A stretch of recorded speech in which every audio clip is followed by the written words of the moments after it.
What's up, guys? Welcome to the Weightlifting Scoop. So tonight I got Trevor Kimm. What's going on, buddy? What's up, man? Thanks for having me back. Yeah, so we have kind of a controversial, juicy topic that's going on. USA Weightlifting made that post about the enhanced games yesterday, so we figured we'd take the opportunity to talk about it a little bit. I mean, it's kind of the elephant in the room. It's apparently actually going to happen now. They've been advertising it for a long time. I mean, when's the first time you saw anything about the enhanced games? Maybe 2 years ago. Yeah, yeah. So it's like kind of an old idea that now they've supposedly set a date in May where they're going to have an event in Vegas. So I guess recently they sent out some solicitation, Instagram messages, maybe emails, maybe Facebook messages, trying to recruit. It seems like, from what I gather, mostly female athletes they reached out to see, who was capable of breaking world records and trying to recruit them for the event. So that spurred USA Weightlifting to make a pretty long-winded post, which honestly I'm not sure that it was necessary, but I do understand their point of view. But what do you think about that post? Yeah, I I understand that they have to take a stance on it, but I also don't know that they spoke to like the athlete representatives and like really discussed like the potential benefits of people competing in this. Kind of like we had talked about before, like with Hamp and Olivia and the people that can break world records clean. It's like, yeah, that could be life-changing money for people that don't necessarily have to take drugs to do the event. They're not saying it's mandatory. They're just making it a level playing field. And they're not hiding the fact that some people are going to be on drugs and that some people are not. Yeah. So I'll give like a synopsis of what the USA Weightlifting post did. I won't necessarily read it word for word, but I want to keep the spirit of it. I have it in the background here. It just basically says that they're aware that the Enhanced Games staff was recruiting weightlifters and have contacted, as a part of that recruitment process, affiliated athletes with USA Weightlifting. So obviously USAW is opposed to the Enhanced Games. Um, they're basically saying the leaders within the international weightlifting have worked hard to clean up the sport. There are no shortcuts to the top, and it kind of goes on from there. So they're just basically saying we encourage any athletes contemplating participation to carefully consider how their legitimization of the use of performance enhancing drugs sets a negative example for younger generations who look up to them. So um, yeah, I mean, I get that point of view, and I think there's like multiple sides to this argument that are valid, and it's interesting. Like, I'm not really sure if I view the enhanced games as a direct competitor of the Olympics yet. I mean, I don't really think it's the same. Also, on the like you said, like the enhanced games website, one thing that's interesting is when you go to the events page, um, there's basically this sentence that says athletes can choose to compete as natural or enhanced and may continue to be WADA compliant. It is their choice as it should be. So, I understand that it's kind of implied that when someone enters this arena or they go to this event, that because it's called the Enhanced Games, it's assumed that someone has used steroids, but they say, hey, like you can be natural and remain WADA compliant and get drug tested, and we don't care. You can still come and compete in our competition. So, what's interesting about that is if USA Weightlifting didn't take drastic measures on this, and they said, hey, like Olivia or Hamp, or like there's only a couple people that this affects that can like literally drug free go and break world records, but Olivia and Hampton are currently doing it.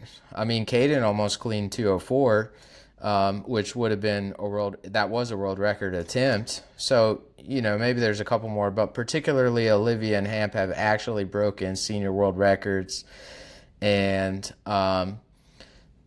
they get drug tested. So they're able to pass drug tests, they're drug free, they're WADA compliant. So, like, if they went to this event and nobody else was capable of breaking world records, even if they're enhanced, and they broke a world record, they would have the opportunity to win $250,000 per world record. So, say I'm not sure if there's a cap, but say like Olivia breaks the snatch, clean and jerk, and the total record at the enhanced games. She's drug free. She gets drug tested before and after or whatever. She could make $750,000. That's crazy money that could help support her journey to LA 2028 without doing anything that's against USADA. It's just going to an event. So I think maybe USA Weightlifting jumped the gun, or maybe not. Maybe they have legitimate worries. But what are your thoughts so far? Yeah, I mean, especially with USA Weightlifting making these kind of budget cuts and making world team members self-funded for not all of them, but a lot of the world team members are self-funded for this event, even prior Olympians. So like Jenny Arthur is having to pay her way to Worlds this year. If she could get in good enough shape to contest some of those world records clean, then why are we limiting their ability to make money in other organizations? I mean, I get it because of the negative connotation of steroids, but you're you have other athletes competing in grid league and CrossFit and those kinds of things that still compete on an international level that don't really have the best uh, performance enhancing drug protocols or like testing and are known to be dirty. Not that weightlifting's not known to be dirty on the world stage anyway, but you're really strong holding this position based of fear, I think, instead of making an educated decision and hey, let's just go take their money. Like, it doesn't make any sense to me. Yeah. Um. So I mean, maybe some people out there they don't even know what the enhanced games are, and I wouldn't say we're experts on it. We just have seen the stuff, gone to the website. I did ask a couple questions to people just for informational purposes, so that we had some background here.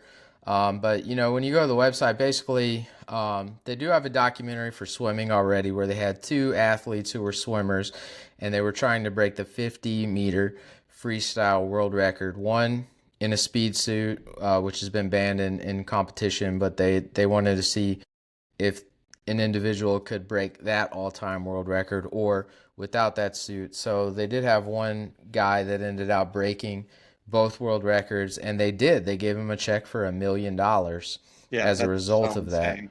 So there's a few events that they're planning to contest. So there is the enhanced games, which is going to be in Las Vegas, May 21st through 24th, 2026. They're going to be contesting the 50-meter freestyle and the 100-meter freestyle in swimming, the 50-meter and 100-meter butterfly in swimming, the 100-meter sprint, and the 100 or the 110-meter hurdles, one or the other. And then, of course, weightlifting, snatch, clean and jerk total, right? Um, so it's pretty limited amount of sports, right? Your speed sports, power sports, right? So you got your And all sports have an objective outcome. There's no like gymnastics and subjective outcome sports. It's all objective, timed, load. yeah, Uh, because you wouldn't be able to compare like wrestling exactly. or people playing against each other. Weightlifting is a great candidate to see an increase in performance or a timed event like 100. You're exactly right. That's a good point. So yeah, I mean basically right now USA Weightlifting made their statement because they're in the recruitment process for weightlifters. Some of the things on the website that it says is that they're they're going to have medical professionals on staff, which and they want to do health checks before, during, and after competition. So if true, in theory, that sounds smart, right? A lot of people's concerns are like, this could be dangerous. People are going to have heart attacks on the stage. They're just going to be doing whatever they want. And that may or may not be true, right? I mean, we can only hear or look at the information on the website, ask a couple people, and assume what they're telling is going to happen. Or you can hear the fear mongering of the other people who think that the worst case scenario is going to happen. So, what actually in reality happens, we're not sure. They say they're going to pay all athletes. So, all the athletes competing, whether they break world records or not, are going to earn top tier appearance fees. Now, what does that mean? Who knows? Yeah. Um, I mean, and for our sport, top tier appearance fee is getting getting your registration fee back. Yeah, anything above zero. Yeah, But yeah, I mean, genuinely, we don't know what top tier appearance fee means. That's just very generic. for You sure. know, is that $50? Is it 100,000, 2,000, 3,000? We have no idea. And you know, like some people like a Michael Phelps could get paid tons of money for an appearance fee. So are we talking that kind of money? Um, Also, we talked about the scientific progress. So they're trying to figure out how to enhance athlete performance and longevity so they can pioneer training and recovery protocols. So kind of looking at it from a very scientific approach, which, you know, makes sense. If in theory it's all medically supervised, this could be an interesting thing that's different than just a bunch of people, you know, in the wild, wild west just injecting themselves with some crazy stuff and just doing whatever they want to do, right? I mean, so it depends what actually happens in the end. And it seems like you actually have to like apply. You can't just show up. Yeah.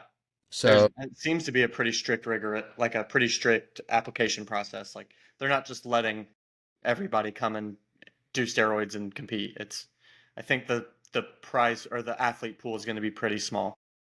and then it's like privately funded. So, I mean, it is true, man. When you look at the people on staff, they're pretty legit. I mean, Peter Thiel, who started, you know, PayPal.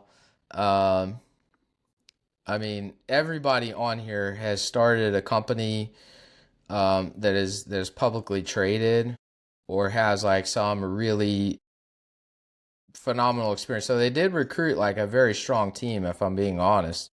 So an interesting note on that goes along with that is a probably pretty unknown fact about the enhanced games is they've also started marketing their physicians and their drugs to general population as a form of hormone replacement therapy or something along those lines, right?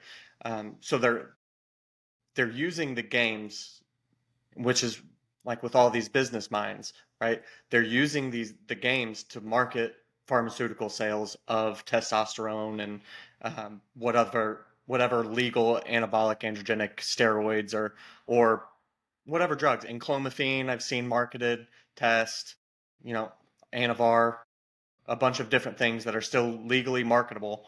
Um, so it's not just like they're wanting to make a steroid Olympics. They're for sure making a business off of this, which is a fair point. Yeah, and that might be, you know, that could be viewed negatively for sure, right? I mean, should the average person really be just jumping on TRT without knowing what they're doing? And it is kind of interesting. Yeah, I Um, mean, you definitely still have to go through that whole process of like getting blood work done and speaking with a clinician and going that whole route. I mean, so many people like the Merrick Health. I mean, so many people are doing the online hormone mhm. replacement stuff now that I think that they saw that as a very marketable opportunity to join that world. Now, one of the things that I found interesting is, and you may not even know this person, but there's a guy as a part of the leadership here. He's the SVP, Sporting Performance and Operation. His name's Rick Adams. He actually used to be the CEO of USA Weightlifting. Like he was maybe Interesting. three CEOs ago. I think it was Rick, Michael Masick, Phil Andrews, and now Matt Sicchio. He could have been further back than that, but I think he was before two before Phil. So I found that interesting that he was there. He's worked with the USOPC after USA Weightlifting for a while, so he's had like several positions, but he was chief of sport operations. So really, uh, very good at putting on big events, right? That's going to be his job, Interesting. is my understanding, is like really trying to get the production, venues, all that kind of stuff.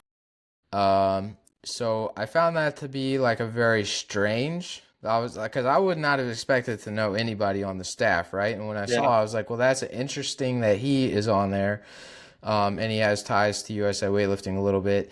He was never really in USA Weightlifting enough to actually be able to recruit any athletes himself or care about that. But And we're a little bit, I mean, because I wasn't even around. I've been in the sport 10 years competitively, and I wasn't around when he was around, so I can't imagine there are a whole lot of people left competing at a high level yeah, that most people wouldn't have would really know him. known who he was when you go on the website and you kind of click or hover over his like little square, it does show, and like CEO of USO weightlifting's 4 or 5 things down, so it's you would if you didn't know his name, that would not jump out at you at all. But otherwise, there's a lot of people that I don't know on the staff, but they do have legitimate backgrounds, like pretty impressive when it comes to either being a founder or starting up like a pretty successful publicly traded company, whether on the NASDAQ or New York Stock Exchange. So, and a lot of them are like co-founder, CEO, a lot of venture capitalists backing this thing or like billionaires. Got the Um, bankroll. yeah. And so I mean, there's huge money going into this. Um, so we had a lot of people send in like kind of comments or questions. And do you have one that you want to start out with? If you've got one, let me pull mine back up. Sure. I think like one of the comments that I had commonly was, you know, this sends an interesting message to kids, right? Um, like that it's okay to be on steroids. And that is, I mean, that's certainly one of the valid responses to this. Um, I think there's a couple counterpoints to that. Like if you look at a sport like bodybuilding, like everybody is on steroids, but they don't advertise it. So is that morally superior to uh, being honest about it?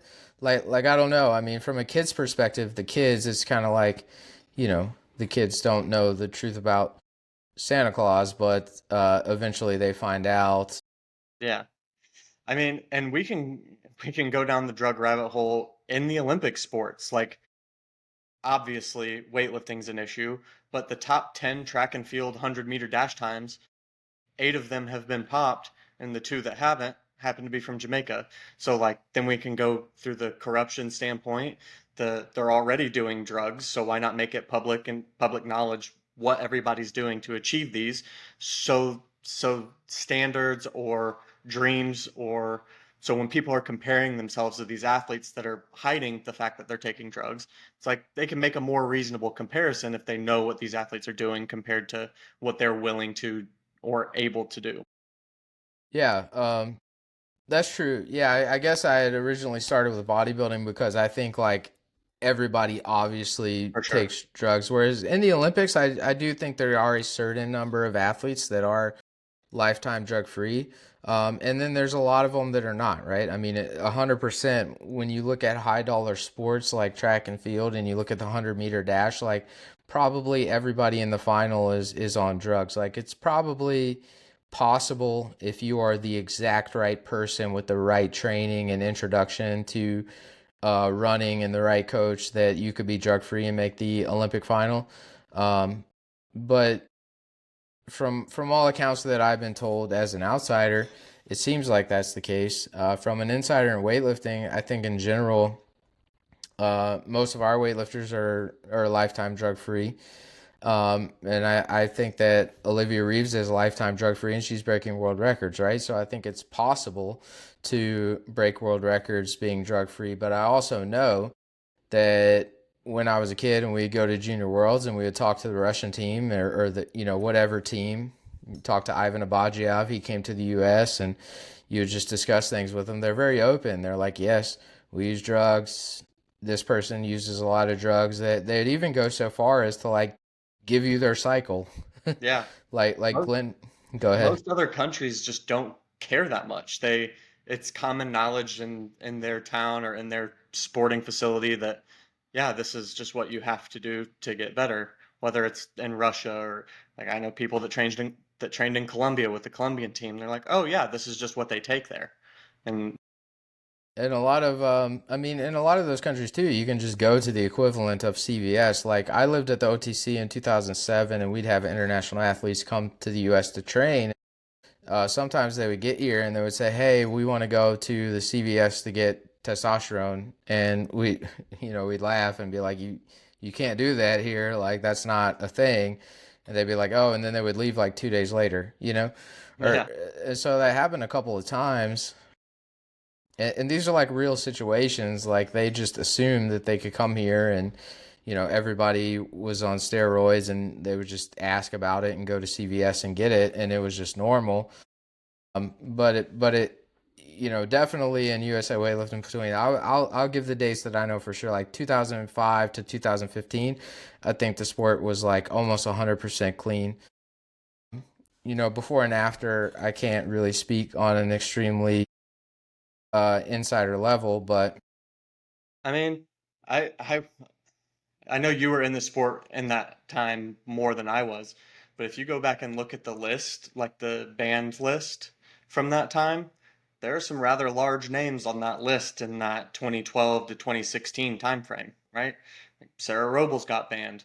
Now, is it for testosterone substance? It's like, no, maybe not, but it's still a banned substance that she tested positive for and got sanctioned. And then you got like John North, the whole Cal Strength crew ended up going through that situation. So it's not like it's been super uncommon. I mean, Ian, for example, he's probably the biggest name in this list, but um, I mean, even West just got sanctioned for a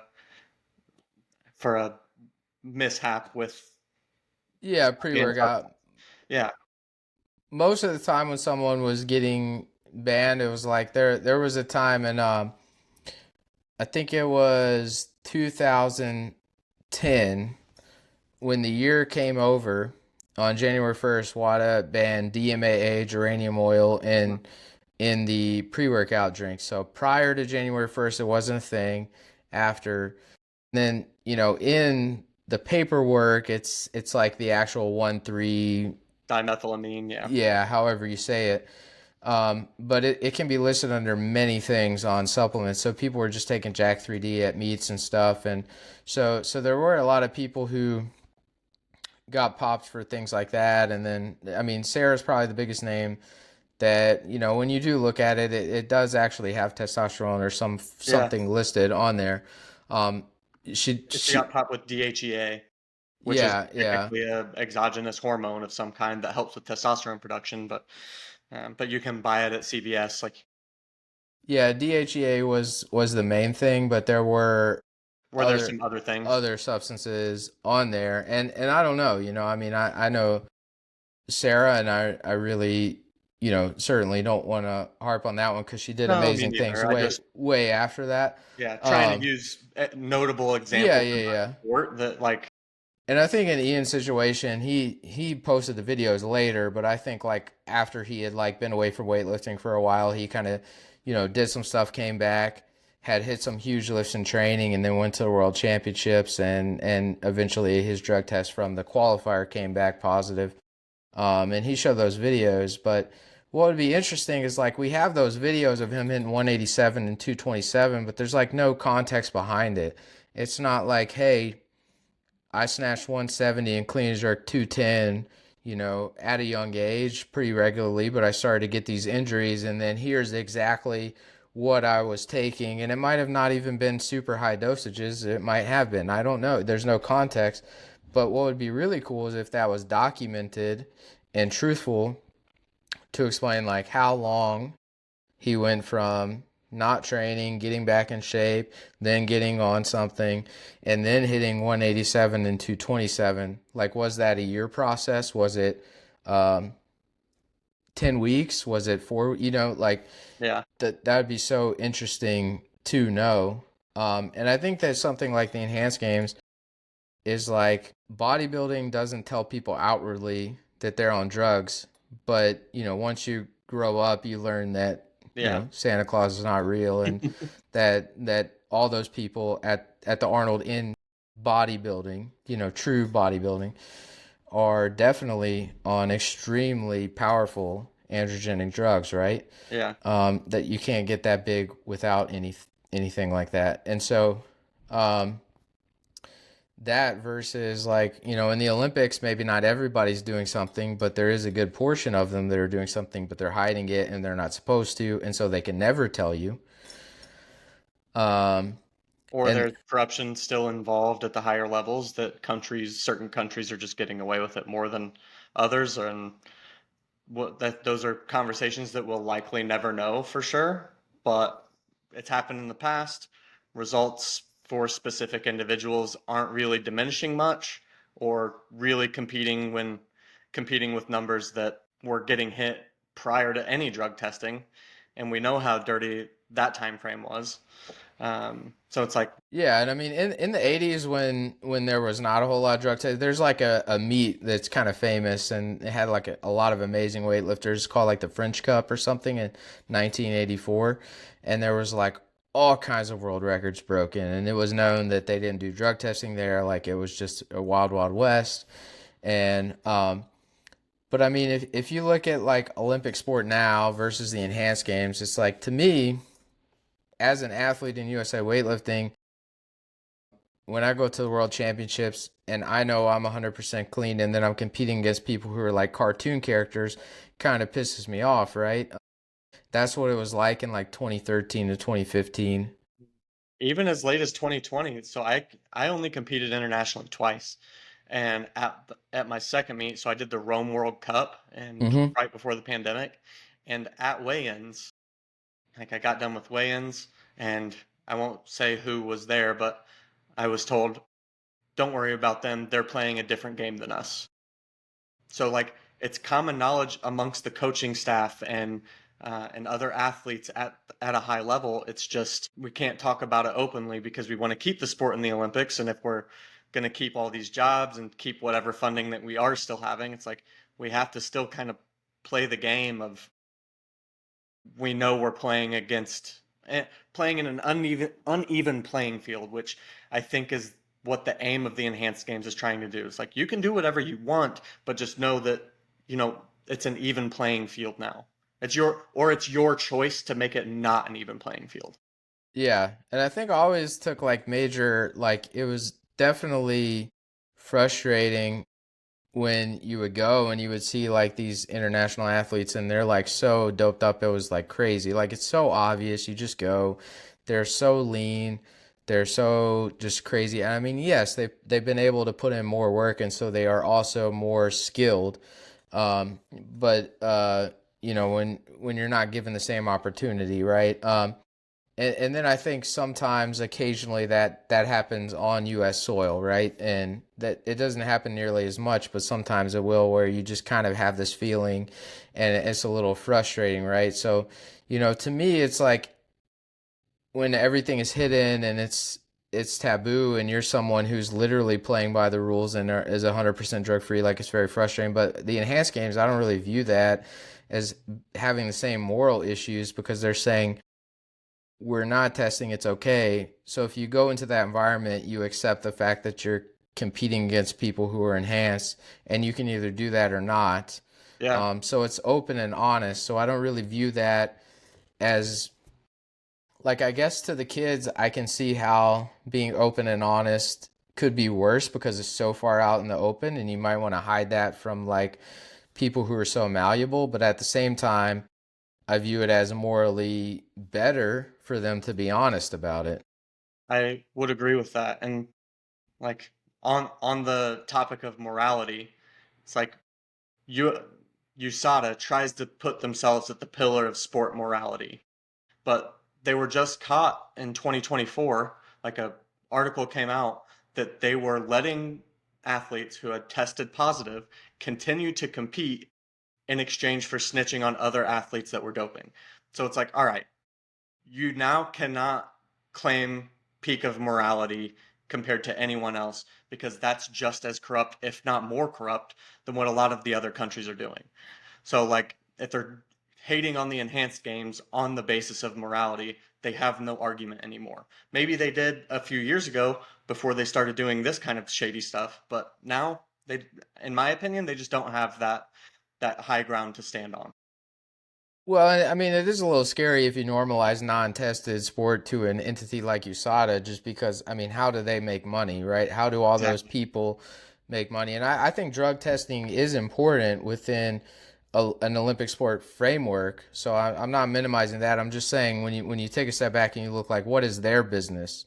Well, when they show up to meets and get paid to do drug tests, that's how they have jobs. Yeah. And so obviously it's a little bit of a threat to them, right? Yeah. Um, so I'm someone that within the confines of Olympic sport, like I'm all about drug testing and following the rules. And I've been probably one of the more outspoken people within my generation of lifters that was against, um, drug usage and PED usage. So I do find it interesting because as this is coming out, like I actually don't have the strong stance against the enhanced games, but like coaches or athletes that I know, not necessarily that they did something themselves, but don't have like strong stances against doping, or even people who like coaches who back in the day did use, right, when USADA wasn't as big, like they're coming out extremely against this. I find it interesting because like I thought I had a much stronger like frustration towards drug usage than they did, and I really don't feel like this organization is a threat to the Olympics. I think it's going to be like a niche thing when it comes to the number of athletes. I think there's going to be like tons of content around it, and I think their business is around selling hormone replacement therapy, which you could view as being like a moral issue. And I could understand that, but there's other companies already doing it. So, like, if it's not them, it's somebody else, right? So, Yeah. I don't think this is ever going to be a huge event where you have every country send like Teams. a delegation Yeah. to a games event. I think it's going to be like a select number of events like it is now that are objective, not team sports. Hmm.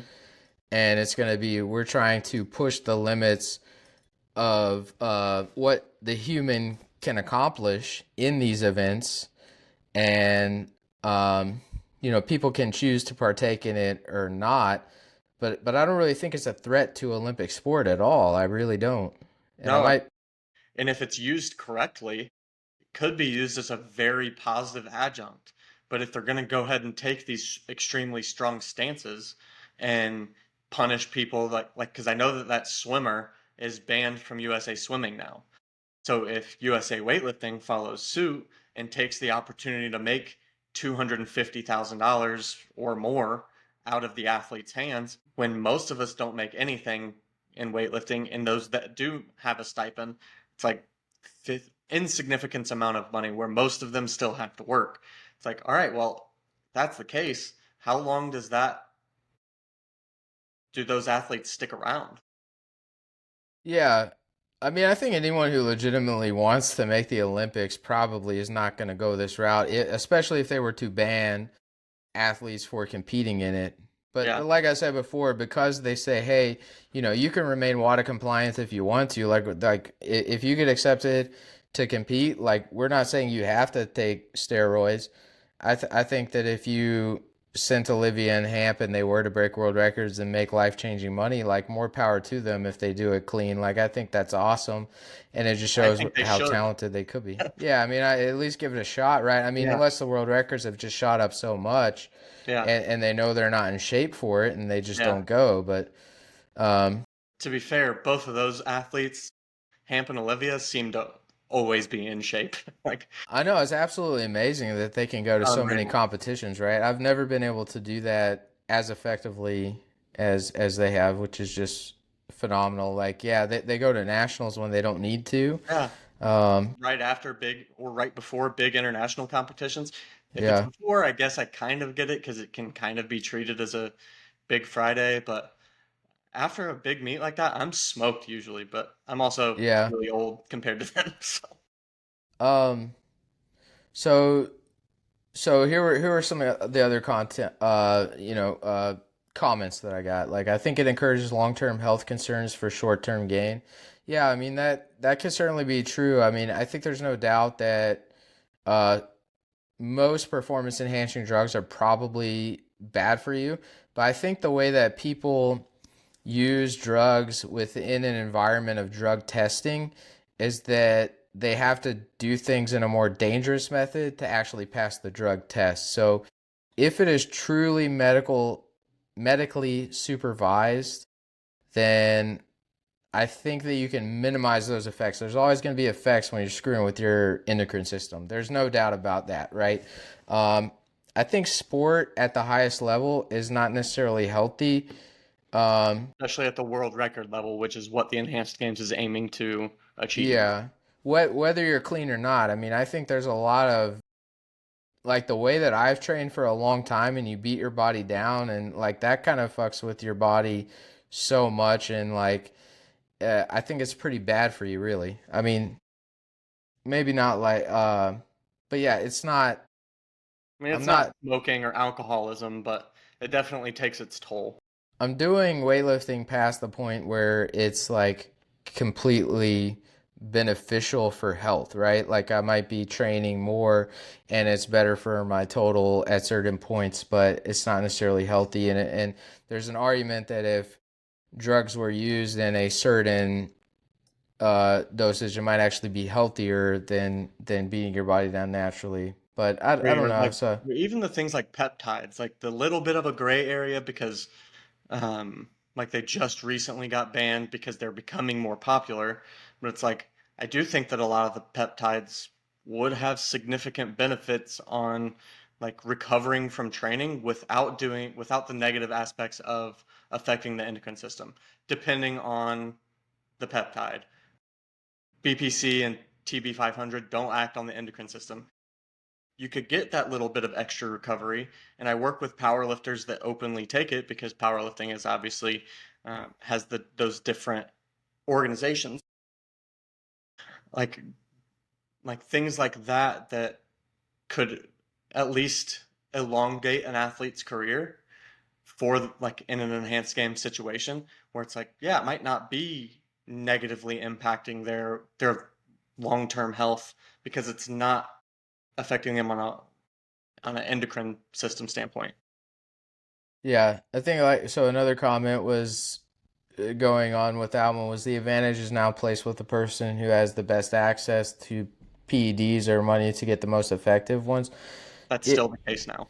yeah, I do think that that's the case now, and it's just not as like commonly known. Like Yeah. I think within U.S. weightlifting specifically, if we just isolate the sport of weightlifting within the U.S., I think that's less of a concern. But I think when you look at more macro, like IWF level, that's Mhm. certainly a major concern. The countries who like have a team doctor or a scientist and they have money to pay him to help them get around drug testing. I think that certainly happens. It's not publicly known, but we've always been told that through reliable sources over the years. I mean, and we know, and now that's publicly known after Icarus. Like, Yeah, we know yeah. that that happens, and Russia's not the. I know everybody in the U.S. likes to make Russia the bad guy in every situation, but it's not just Russia that does that. There's a handful of countries, and it just didn't become public knowledge from for And there whatever. was, I mean, there are certain things that I don't know if are true or not, but there are like um, certain tests like carbon isotope ratio tests that test for exogenous testosterone that so basically if you fail a ratio test they will test for carbon isotope ratio and uh, they say that like Asian people sometimes don't fail that test, so Oh, interesting. I haven't heard that. it's possible that like a certain Some amount, weird gene mutation can yeah, there's a gene mutation where some percentage of people will not test positive. Um, just blast it. how do you figure out if you have that mutation or not? Who knows? But I think like the amount of white American people who have that mutation is very low percentage. I think South Koreans have the highest percentage of people with that gene mutation, and My last name's Ken. Maybe I, you know. I'd have to look up the article because I can't remember the details or if it's that specific test that, but there's definitely a component of genetics where it's possible that some people naturally don't test positive during drug tests, even if they're taking. So And and I don't know how far down the drug rabbit hole we need to go with this discussion, but like I know people that have done anabolics and gotten away with it. And now they may be retired now and whatever, but it's it's still not completely eradicated. And drug tests are a bit of an IQ test still to this day. Like And back to your earlier point of maybe athletes now aren't taking the best drugs for performance. They're taking the drugs that they can and still get away with the tests, which may have, you know, worse effects on the kidneys or liver depending on how they're processed.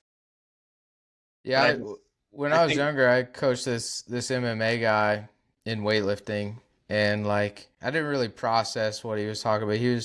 He would just like order like horse steroids online because like it wouldn't fail the drug test, and I'm like, dude, like that's so fucked up. Like so who sketchy. who would do that, you Yeah, know? But I a mean, lot of he people. he just didn't care. I Yeah, mean, I mean, and but we talk about the high money sports, but like almost every single weightlifting athlete that I know has at least thought about it in their head to themselves about taking drugs. Like almost every single one that I know. Now, I do know a few people that are like starkly against it. No, I would never do that. But for a vast majority of people, it's not necessarily about competing at the highest level. It's doing the best they can and continuing to make progress. or even if they're not thinking about taking, just wondering what's possible, right? Yeah. You know. Um, What would it be like if I could do 50 milligrams of Dianabol a day, like the like the Germans did? so this one says it doesn't necessarily reward the person with the most talent or work ethic. Yeah, I mean, I think that goes with what we've already talked about. That's true. I mean, if in a vacuum we could truly make everyone drug free, like that would be my dream, right? Yeah. Personally, like if we could ensure if literally everybody had to take a drug test every day and that was like economically possible, like I'd be down for that, right? Yeah. Like I Yeah. think that's the ideal scenario, but that will never happen because it costs so much money to have a drug test in a water compliant lab. And then when you have other countries that do not test on a local level or national level, and they only get tested at the international meet when they have a USADA organization that is actually trying to help them pass the drug test instead of catch them. Um, it's definitely a completely uneven playing field, and I think that worldwide, like drug usage has decreased over the past 10 years. I do, I think and that would be evident by the numbers. yeah, Since the 2012 Olympics were the dirtiest Olympics in weightlifting history, I would say that that's a pretty safe argument. yeah. Let's see. Do you have any of yours pulled up? Yeah, I can. Um, And that because that was one while you're looking for it, that was one of the ones that I had was that, um, they were saying it would be interesting because I have always heard this person said they'd always heard that like most powerhouse countries don't get tested at a national level, so they think that if U.S. athletes did go on steroids, they would have a bigger jump because if they were legitimately drug free and had never used before, they would be taking their first cycle and getting a bigger bump on their totals. Um, so it would be interesting to see. yeah, I've got the question, if someone competes, will they be punished by their federation? I'm sure that's going to be different depending on the federation, at least in my opinion, and I'm sure USA Weightlifting is working out a solution to that as we speak. And we already kind of talked about that, but I'm sure they're trying Yeah, to figure out what they're going to do, assuming someone wants to compete. $250,000 sounds like keeping athletes from that sounds sketchy to me. yeah. I mean, in the most likely scenario, let's be real, they'll probably vote to ban these athletes, and um, I see both sides of that. I do. I understand that point of view. Um, I also don't know if I directly view this organization as like a huge Competitive. threat, like because if I'm Olivia Reeves or Mary and I'm getting this message, like it is not enticing to me. I'm like I Yeah, am going to the next Olympics. That's my goal. Like I don't care that you're reaching out to me. You know what I mean? yeah. So Find I it don't. funny, probably. Yeah, and I'm sure that whenever those people got those invites, I mean, Mary's at the OTC right now, so she's probably right there next to Mike or something. I don't know if Mike's there or not, but it's like, oh yeah, they're probably talking about it, right? And that's Yeah, why there was a reaction to it. for sure. But Yeah, I think the other one of the other things that I got was uh like Got re, Go re, ahead. one of them was about recruiting. Like with all this money, do we feel like they're gonna have like an easier time recruiting? And my response to that was like, I think that USA Weightlifting is always going to have this pipeline when it's associated with the Olympics because, I mean, parents are not going to allow their kids to join a team that is a pipeline to the enhanced games intentionally, right? It's still they want their kids to compete in a drug tested sport. So when they're under 17, under 20, I think you're always going to have big numbers in USA weightlifting, and then those people are not just going to leave USA weightlifting. It's the same reason when I think like you got the master split. I think you have a bunch of older masters that are leaving with USA Masters. But when people are 34 and they've always competed for USA weightlifting since they're 15, they're not going to switch organizations. They're going to stay with USA weightlifting. So in the end, USA weightlifting has the most masters. It just might take 10 years. And Especially when you've been in the sport like you and I have for a better part of our lives. It's like you build the relationships with everybody across the US, across the world in weightlifting, and what getting a band does to your potential businesses, your social life, your like going to meets, like you just coaching athletes, it really negatively impacts all of that significantly. yeah, and like aside from that, just I think that the pipeline will always lie with USA weightlifting, and I don't really see this in the U.S. particularly being like a huge thing, or overseas. I I don't think know. I could see some of those overseas athletes that are on the brink of that world record number. I could see their federations being less against them coming to earn that money, particularly in the countries like, Estonia or countries that are lower on the socioeconomic status. I could see them wanting to send their athletes because then a quarter of a million US dollars really can make a difference in somebody's Olympic journey, especially over there. And if they can just come get that money easily. yeah, I think at the IWF level they might be doing bands too, or they might have the ITA come and test people. You know what I mean? So I'm not sure that I think that people overseas get government funding to participate in Olympic sports.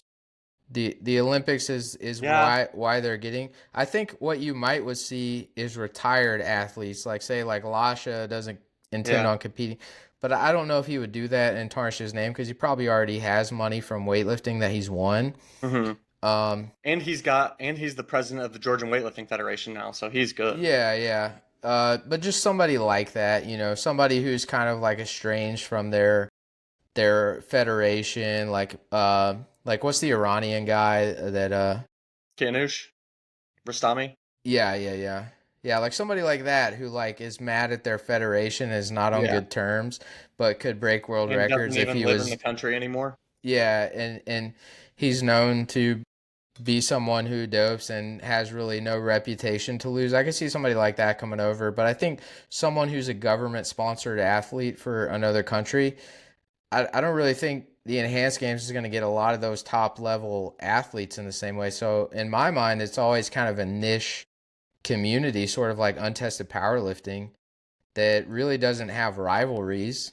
You know, they just kind of show up at these meets and their opponent is the world record, not each other. So there's really no storyline except for the world records, but you can make good long term content of a small amount of people.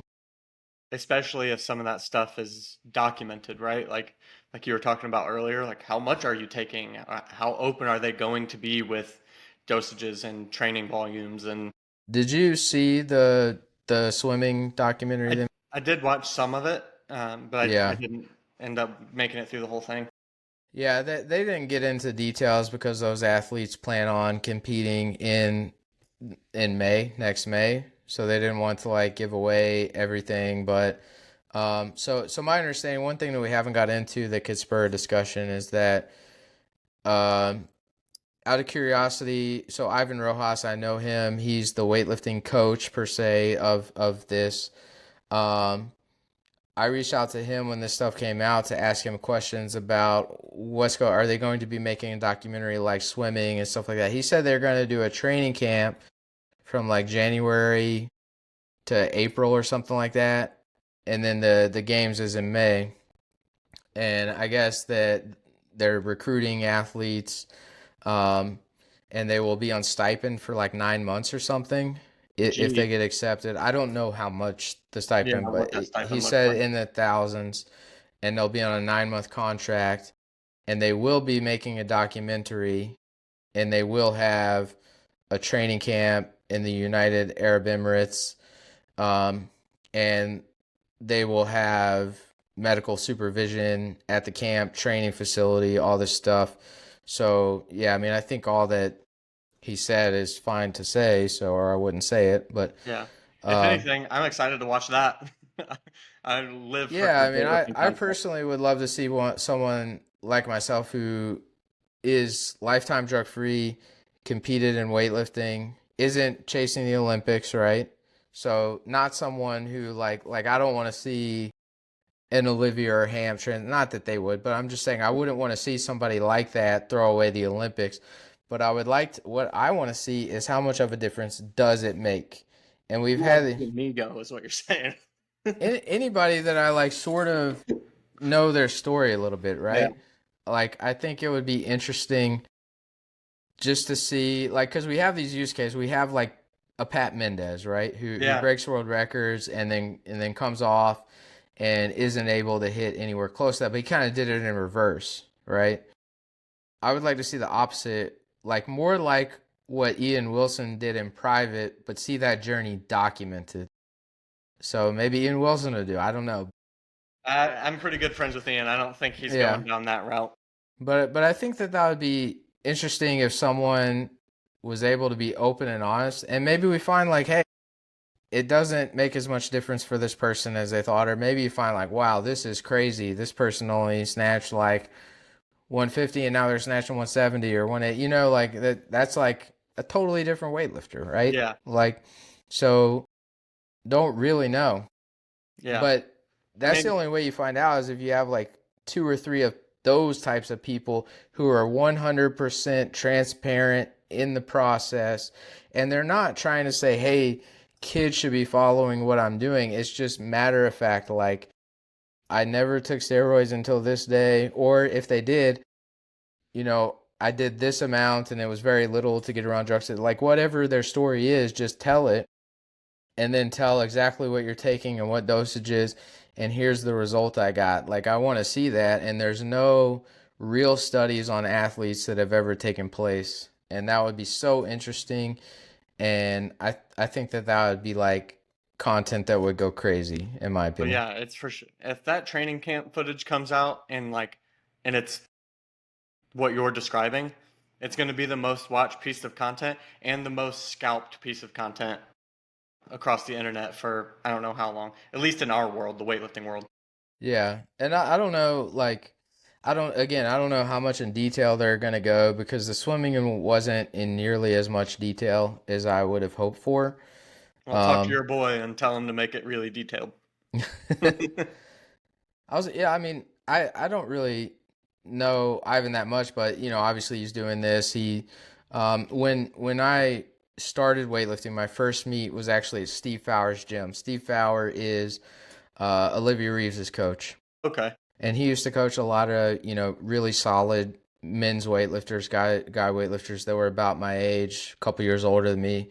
And then he like disappeared, but he was a photographer. Actually, the first meet, my trophy is like a plaque, and he took pictures during the meet and printed them out and put it in the plaque for the Oh, winners. that's pretty cool. So like he was a pretty talented photographer and did all kinds of cool stuff before Hook Grip existed and whatnot. But he would mostly go to youth meets because all the parents would buy it, Yeah, like all the senior weightlifters that's were a good idea. poor at that point.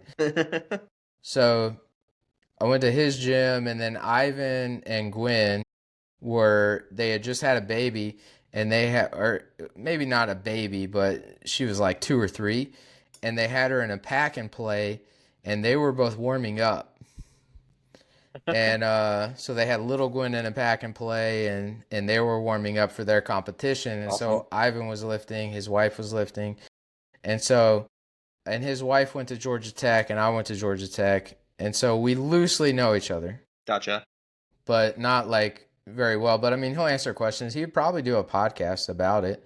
I'm So sure he would. They're yeah, trying to push it. Do that. I mean, but I I'd watch it. I'd be super interested to hear more about it. yeah, I mean, I think it's interesting what they're doing. I also don't view it as like morally bad as a lot of people are because they're being open, and I can see with the kids, right? Yeah. But if you have to apply past medical exams, and that's true, if Hmm. that's true, and they're medically testing you through the process, filming it documentary style, and they're not just accepting anyone who's on any amounts of steroids, I think it's like a little safer than people think too. Yeah. Like they don't want anyone to die. I mean, you Yeah. know what I mean? That would be the worst possible scenario for this is, and I don't think that it's going to happen. Like if it was going to happen, it would have happened at every jujitsu gym across the nation, right? Like I, I don't know if you're in that community very much, Not but at all. they're all on they're all on some form of testosterone. Like okay, I won't say all. A vast majority of the people that compete in jiu-jitsu are on testosterone because it is untested for the most part. Like you look at the most famous jiu-jitsu person is Ryan Gordon, most famous by a long shot, and is openly, admittedly on drugs. I mean, it will forever be a part of high level sport, and at least we finally have a federation that is, at the minimum, we have a federation that is open about it, unlike most other sports. Now, one thing that someone brought up that I'm not really familiar with is one of the main venture capitalists, Peter Thiel. He's the one that was involved in starting PayPal and some other companies. Uh, a lot of people do have these concerns about his points of view on like eugenics and like transhumanist ideas and stuff like that. I haven't really read into those too Me much, neither. and so I don't know. But there are concerns about like and more of his ideas are not like Hitler type eugenics, but Yeah. more like turning humans into people who live forever type ideas that some people have concerns about. But I would have to understand what his points of view were in detail before making Yeah. an opinion on that. Yeah. I have no. And I hadn't heard that. So I But wouldn't but feel one of comfortable the speaking. reasons why he's interested in this is because he's interested in like longevity and at a base level that doesn't sound bad, but when it gets too deep, it can Hmm. be a kind of a dangerous thought process. So again, like, but he's just a venture capitalist. Like, although if he's providing a good portion of the money, obviously he has an extreme pull in the direction of the organization. So, you know, if some people have strange points of view and they're investing $1 billion or something, like obviously they're going to be able to say what happens in the organization. Yeah, and then you have to a little bit be concerned with, like, what role does HIPAA play in this situation? Like, what is each individual athlete's data going to be used for outside of the sport, outside of the scope of sport? Yeah, I mean, that's an interesting discussion, but like you said, I don't have enough information on where they stand on that side of things to make an educated conversation out of it. Yeah, they let's see, kind of the last thing I did have like a ton of people reach out to me like asking why USA Weightlifting even made a post about it. I mean, to be quite honest with you, if they didn't make a post, we wouldn't even be doing this No, podcast, exactly. right? So, it is true. It kind of brings like more attention to it where it was almost unnecessary. Like they probably could have just reached out to the NTP athletes and been like, "Hey, I know some of you have been reached out to for the enhanced games. We're a drug-free sport. You can't partake in this. If you do, you'll be banned." They probably didn't even don't even have those votes yet on like how they're going to handle it. I wonder if that's an advanced, like if that's an athlete council thing, or if that's purely a C-suite level decision, Yeah. or if Mike's going to be involved in it. Yeah, I would. I would guess the board traditionally would have to vote on stuff like that, but to be quite honest with you, my understanding is the board isn't as involved in things as they used to be, which is some of that's for better, some of it's for worse. Um, but I would guess they're probably going to make some sort of decision on it. And like I said, I do see both sides, right? If you wanted to say, hey, like nobody can compete in this, but if someone's in the random testing pool and they wanted to go and compete, Just like send a USADA agent with them. yeah, or whatever. Like I mean, I I think this is like kind of a new concept. So even if you just went to the meet, like literally didn't do higher numbers than you did, like 20 years from now, this could be like a big event and it might be cool to say, hey, oh, I competed in the first one. But like even if you're not doing anything, right? Like you're literally in the testing pool, you're willing to be drug tested. Like, And then how far are they going to be willing to go on those bans decisions? Because like that's not necessarily an event that I wouldn't want to go watch. Like when they come out with a start list, if it's got a bunch of former Olympic champions on it, like I'm gonna want to go watch. But yeah, are they gonna yeah, ban me from being on a medical staff or competing, coaching, competing or being, yeah. coaching? Like, and then at what point? Yeah, at what point does it make it worth it, or at what point does a line need to be drawn? Well, another thing that was brought up is like a weightlifting meet like this, even if there's only 20 people competing, it requires technical officials, refs, um, Loaders, people to medical come staff. and watch, like you're Yeah, saying, loaders. Yeah, it's like exactly like to what level are they gonna say like, oh, like I'm not allowed to go watch or I'm not yeah, allowed to load or like someone's not allowed to ref like it is interesting, right? It gets murky and yeah. Especially because confusing. technically, if you're a banned athlete, you're not like or coach or whatever, you're not even allowed to talk to people that aren't banned. So if they're going to immediately ban anybody that is competing, then we could technically get a secondary ban for even being there.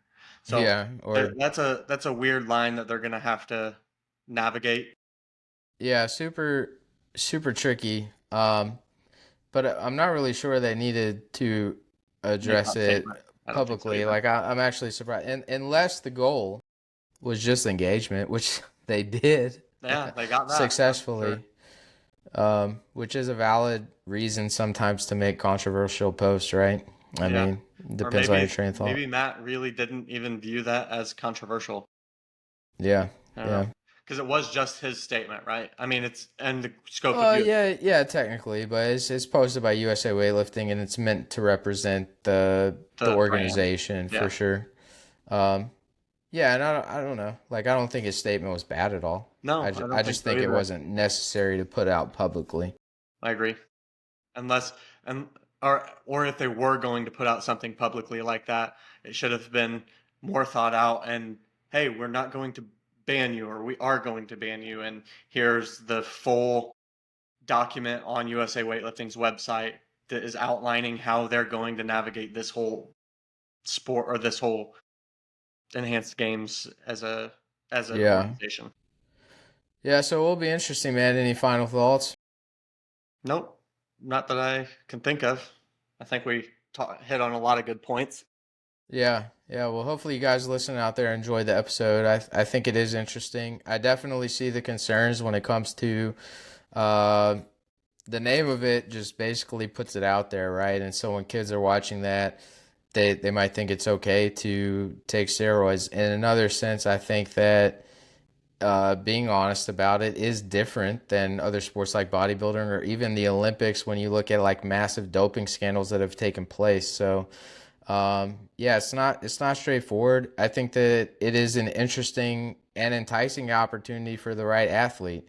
Like to go over to United Arab Emirates, be under medical supervision, see what's possible. Potentially, if you're talented enough to break world records, you could win life changing money. So um, I can see the draw as well. I can also see why USA Weightlifting is a little scared of it. and why other people are scared of it. But people are resistant to change. So interested to see what happens. Interested to see if anybody takes the plunge. I would love to see an honest account, like someone, if they do take the plunge, I want them to, in the documentary, like, lay it all out on the line. Say what you did, say how much of a difference it made, how you felt better or worse or whatever. You know, I think it would be great content, and I think honesty is good, and being able to be open is good. So I kind of like view this as an interesting thing to watch, but not even a competitor of the Olympics. I really don't. I don't think Yeah, it's I ever don't going think. to be countries sending delegations for every sport. There's going to be no team sports involved. It's going to be very targeted. It's going to be a small athlete pool always. Yeah, And and it's going to be quick. I bet it's only like a weekend event. It's not going to be a month-long event like the Olympics is. yeah, yeah, it's like the 21st to the 24th. It's like literally Yeah, 3 days. You're going to have one exactly. sport on each event, and like swimming is only four events, Yeah. so yeah, Wait. it's going to be way Yeah, I'd be faster. curious to see how they do the weightlifting because are they yeah, it'll be interesting because if they're not going to run a full they're probably not going to have the athlete pool to run a full weightlifting meet. So they're going to have to do a couple people from each weight category and then treat it like a normal meet after that, like kind of like the rogue stage. Just Yeah, yeah, like that's what I would guess is like a Pan Am qualifier session or a world qualifier or like the rogue stage, like you're saying. If they don't get enough people to do weight classes, I think it is grouped in the IWF weight classes. You're trying to break world records on a 2 hour weigh-in. However, I think that yeah, they would just run it like the rogue stage or a couple sessions like that by entry total or something. yeah, But I mean, that's interesting. for Rick Adams to decide, I suppose. Yeah, interesting. Well, we'll see how it turns out. I'm excited. More weightlifting is always good. Yeah. Well, hey, where can people reach you? Just Instagram's fine. Dr. Trevor Kim. Cool. Yeah, for me, you can find me at Travis Cooper 77 kg on Instagram. Again, I hope you liked this episode. It's kind of an interesting, somewhat controversial topic. So if you have any follow-up questions or topics for future episodes, let us know and have a good one. Bye.